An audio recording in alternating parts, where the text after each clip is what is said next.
ನಮಸ್ಕಾರ ರೀ ಎಲ್ಲರಿಗೂ. ಇದು ಮಂಗಳವಾರದ ಮಾರ್ನಿಂಗ್ ಮಿನಿ ವ್ಲಾಗ್. ಬೆಳಗ್ಗೆ ಎದ್ದು ಚಹಾ ಮಾಡ್ಕೊಳಕತ್ತೀನಿ ನೋಡ್ರಿ. ಇನ್ನು ಚಹಾ ಕುಡ್ದ ಕೆಲಸಗಳನ್ನೆಲ್ಲ ಶುರು ಮಾಡ್ಕೋಬೇಕು. ಇವತ್ತು ಒಂದು 6 ಗಂಟೆಗೆ ಎದ್ದೀನಿ ನೋಡ್ರಿ. ನಾನು ಬೇಗ ಎಲ್ಲ ಕೆಲಸ ಮುಗಿಸ್ಕೊಂಡ್ರಾತಂತೇಳಿ ಚಹಾ ಕುಡಿದು ಇವಾಗ ಬಾಗಿಲೆಲ್ಲ ಕಸ ಗುಡಿಸ್ಕೊಂಡು ಬಾಗಿಲ ತೊಳೆದು ರಂಗೋಲಿ ಹಾಕಕತ್ತೀನಿ. ದಿನ ಅಂತೂ ಕಂಪಲ್ಸರಿ ನಾನು ಬಾಗಿಲ ಕಸ ಎಲ್ಲ ಗುಡಿಸಿ ರಂಗೋಲಿ ಹಾಕ್ತೀನಿ.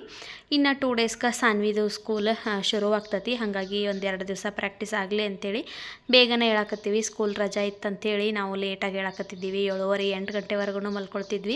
ಆದರೆ ಇವಾಗ ಇನ್ನೇನು ಸ್ಕೂಲ್ ಶುರು ಆಗ್ತೈತಲ್ಲ, ಹಾಗಾಗಿ ಬೇಗ ಎದ್ರಾಯ್ತಂತೇಳಿ ಇವತ್ತಿಂದ ನಾನು ಬೇಗ ಹೇಳಕತ್ತಿದ್ನಿ.